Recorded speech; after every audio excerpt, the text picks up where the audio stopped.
Hindi lang siguro niya matanggap na kasalanan niya kung bakit siya pinalayas sa Department of Education. Afternoon, VP. Yes.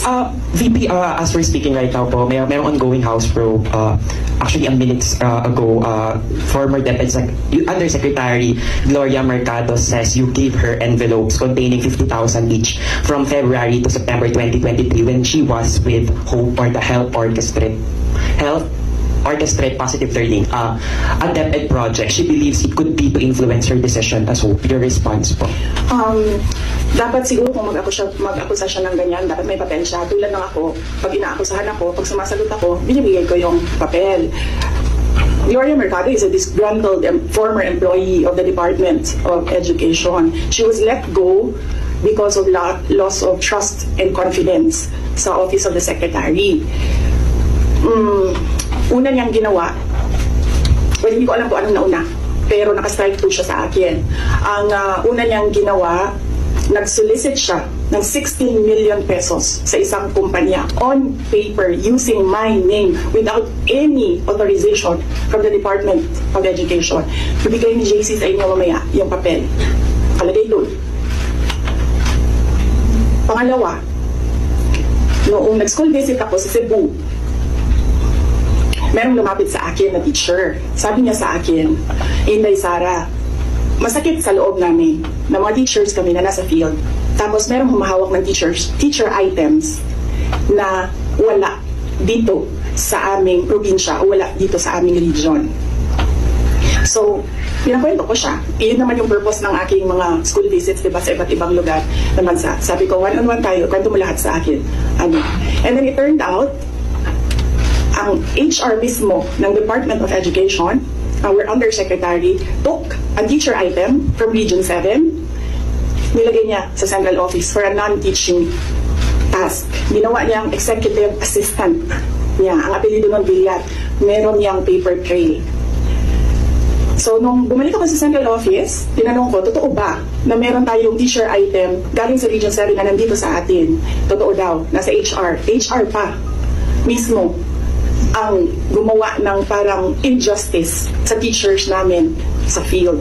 So on that second point, hindi ko na pinalampas. Sinabihan na siya na there is a loss of trust and confidence. And you should go. And then she said na pwede bang mag-retirement na lang ako instead na paalisin niyo ako. Kasi ang tagal ko na, matanda na ako. And then sinabihan siya, okay, sige, you go. So she's a disgruntled former DepEd employee. At yan yung dalawa na rason kung bakit siya pinaalis. May papel yung 16 million na solicitation niya. May papel yung teaching position sa Region 7 na kinuha niya. In my experience sa kanya, ayoko, factual lang ako ayoko atakihin yung pagkatao niya. Pero when she was HR of the Department of Education, meron kasi akong time dyan for our USEX and ASEX na hindi execom. So, pinapapunta ko yan sila kung sino man yung merong concern, sino yung may problema, pumunta kayo sa akin, mag one-on-one tayo. So, one of those times na one-on-one kami, siniraan niya yung isang USEC, isang ASEC ng Department of Education. Bago pa lang kami nun. In fact, pag alis ko, 2 years lang kami, very, very new. Nagulat ako, kasi HR ka eh. Pag HR ka, hindi dapat ikaw yung mag-boss ng away-away sa loob ng institusyon. Dapat ikaw yung maging peacemaker. But siniraan niya yung isang ASEC and isang USEC sa akin mismo. And nagulat ako. Why attack the ASEC or the USEC sa kanilang pagkatao? Hindi naman trabaho. And then, ganun din ang ginawa niya. Nung umalis na siya sa Department of Education because of the 2 points, lumipat siya sa Senate. One of the offices of the senators din, nandiyan yan siya ngayon. And yung isang kaibigan ko doon sa Senado, narinig namin na sige na siya atake. Inaatake niya si Michael Powa, si Reynold Munsayap, si Gerald Chan. Iyan ngayon yung nakapangalan sa kanyang statement. Kaya kami, nung nagbasa siya kanina ng statement, hindi na kami nagulat. Kasi naririnig na namin sa opisina, dyan sa Senate, yung mga pinagsasabi niya after she was let go. I think, hindi lang siguro niya matanggap na kasalanan niya kung bakit siya pinalayas sa Department of Education. Pero hindi din talaga namin matanggap na magsusolicit ka sa isang private company on paper 16 million. and then kukuha ka ng teacher item sa field, gagawin mong EA sa central office. Hindi pwede yun. DP, in relation to that, since you brought up yung names po ni Attorney Poa and Attorney Monsaya. So during the probe earlier, she said that yung reason daw kung bakit daw siya nilet go ng DepEd nyo po was that she disagreed daw with Attorney Monsaya's suggestion that bidders in the DepEd computerization program just discuss it among themselves to avoid failed bidding. Ngayon ko lang narinig yan. Sa kanya ko lang narinig yan. Pero ako ang nagsasabi, kasi I was the one who fired her out of the Department of Education. Yung dalawang rason na yun, ang rason kung bakit siya pinaalis sa Department of Education. And as I said, may papel yun. Ibibigay namin sa inyo ang papel. Ang HR record ni Villar, nasa Department of Education din. In fact, hanggang ngayon si Villar nasa region. Kasi sinabihan niya yung region bago siya umalis na ilagay yan sa region, huwag yan sa teaching position. Pero that person is holding a teaching position. Please, Mr. Chair, I would know the Vice President is watching us because she just had a press conference and she said that she's denying giving former DepEd Undersecretary Gloria Mercado 50,000 for 9 months. And the Vice President saying that Mercado was let go because she used DepEd to solicit donations from the private sector amounting to 16 million without her knowledge. And she adds that she will provide the media with paper trail to back up her claim, describing Mercado as a disgruntled former DepEd official. I think, ma'am, given your long history and long service to the Republic, 40 long years, I think it's fair for you to be given the opportunity to reply to the Vice President. I think, I don't want to do this, but since siya na yung nagsabi, i-turn over ko na yung envelope. The envelopes where the money was. Comsec, So Paki- it's 9 envelopes. kuha po yung So envelope. it says hope and the amount is there. Kasi ang sakit naman noon, ordinaryo lang akong trabahante tapos inano ka ng Vice President, di ba? It's very painful. Ma'am, ilang taon na po kayo? I hope you don't mind. Hindi, gusto ko lang pong malaman kasi sabi po ninyo 40 years na po kayo in government. I'm 65, sir, but So when you were appointed as USEC, noong 2022 ba? 2022? How old were you at I the was 64. time? 64. Yeah. I'm sure sa edad ninyong yan, after makitapos nyo pong pag-ingatan yung iyong pangalan for the past 40 years? Sagutin ko yun. Yes, sir. So, okay, anyway, Sir, Mr. Chairman, I'd like to... Mr. Chairman, Sino? Mr. Chairman, dito po ako. ay, Mr. Chairman, Mr. Chair, can I continue first? Congressman, wait, before I recognize Congressman Paduano, ma'am, yes. I believe. With the indulgence of Congressman Asidre, please continue, Congressman. Mr. Chair, can we allow Yusek Mercado to continue with the response? Because I was trying to ask her about the 16 million that the Vice President mentioned. Please respond with respect to the 16 million. 1660. 16 million. I would like to respond to that because it's a press con. When I was called for by Yusek Sulaika, he said, Yusek Mercado, you have to go because one, you have a teacher in your staff. But I explained to them that the teacher was a contract of services when I joined DepEd.